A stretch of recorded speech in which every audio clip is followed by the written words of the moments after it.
What is going on, everyone? Welcome back to Rebel Moon Theory, and in this video we're going to be talking about me, Jimmy.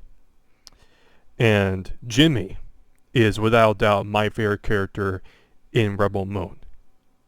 He's had Funko Pops, he's had action figures, which this one is from Bandai Namco, shout out to them.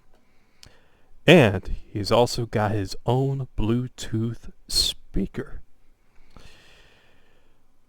So now, let's dive deep and talk about Jimmy.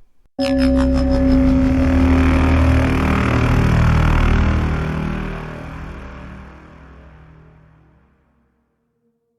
Rebel Moon, the robots known as the Jimmys were created to defend the Issa bloodline, which includes the royal family.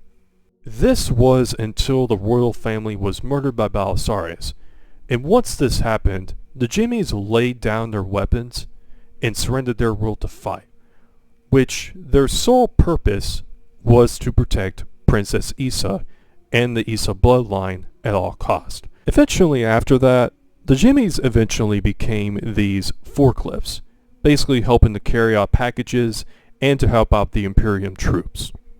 Which that is until our Jimmy meets up with someone named Sam. The origin of the Jimmys actually takes us back to 500 years before the events of Rebel Moon Part 1 in a Rebel Moon podcast known as Rebel Moon the Seneschal. In Rebel Moon the Seneschal, a genius inventor known as Adwin used to put his skills to create lifelike machines for sexual pleasures. Yeah, this actually happened.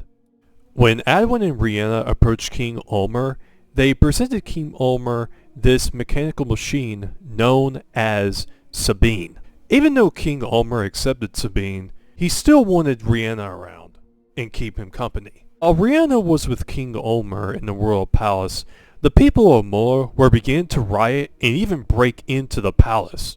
As soon as the rioters started breaking into the palace, Adwin released one of his Mechanicus that started killing all the protesters and soldiers that would even get close to the gate of the palace.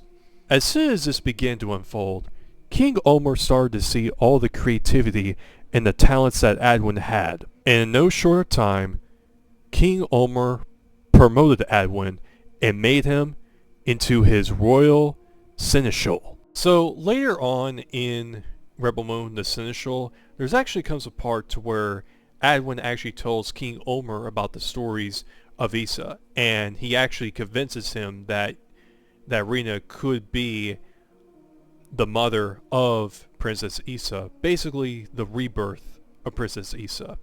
And this comes to the part to where we talk about the very first Jimmy that was ever built, and the name of that Jimmy was Bartholomew. When Adwin first constructed Bartholomew, he programmed him to protect the Issa family bloodline at all costs. Later on in the Rebel Moon Seneschal series, there's actually a part to where he actually kills somebody that attempts an assassination on the royal family or the Issa bloodline. Even though Bartholomew was this Mechanicus that was created to protect the Issa bloodline, his programming started to evolve.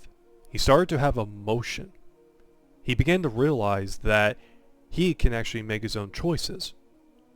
So later on in Rebel Moon the Seneschal, he actually raises Issa. Yes, he raises Issa later on in the series. In Rebel Moon Part 1, when Sam confronts Jimmy, Jimmy actually tells Sam about the story of Princess Issa. When Jimmy is telling the story of Issa to Sam, Jimmy actually tells Sam that she reminds him of Princess Issa, which something about Sam restored Jimmy's purpose, which leads into a possible theory that Sam could be connected to Issa, but this will be for another video. I think a perfect example of Jimmy's will being restored is during the barn scene in Rebel Moon Part 1, where he finds a BM-87 assault rifle and picks it up and it's aimed towards Fonkus, who is actually about to kill Sam. And at this very moment, Jimmy kills Fonkus, and by doing this, it saves Sam's life. At this moment, Jimmy made a choice. He chose to save Sam. There are certain scenes in Rebel Moon Part 1, and even in the director's cuts, where he takes his scarf off of the Scarecrow and puts it back on, and even helps Ares fix up an Imperium dropship, which is the one that Korra was in when she crash landed onto the moon of Velt.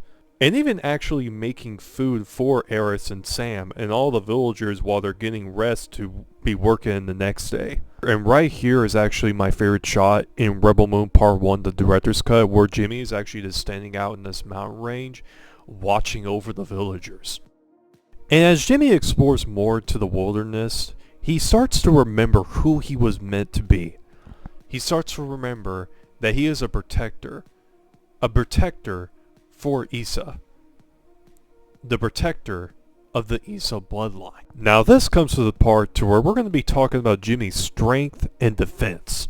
There's a scene in Rebel Moon Part 2 where Jimmy runs in front of a walker, jumps on top of it, pushes a cannon, rips open the top door that leads inside of the walker, jumps down, punches an Imperium soldier to the wall, throws a grenade down to the ground, and while that, survives about 3 sidearm blasts to the chest. Jimmy's body armor is so strong that he can take blasts from tons of Imperium troops all at the same time. He's pretty much able to use all kinds of weapons, even using his antlers as stabbing knives. And for his last weapon, Jimmy does also possess this huge stick they actually carved from a tree log. The symbol on Jimmy's mark actually relate to the Chalice of Blood and possibly the Curse of Forgiveness. And on the symbol, right in the middle, you can actually see there is a wolf along with a serpent, which could lead to the fact that there are also creatures out there in the Rebel Moon universe that we may have no idea about. There could be a possibility of giant wolves, and possibly a giant sea serpents. And last but certainly not least is Anthony Hopkins himself, the voice actor for Jimmy in Rebel Moon Part 1 and 2. I believe that Anthony Hopkins might have been the most perfect casting for Jimmy in Rebel Moon Part 1 and 2.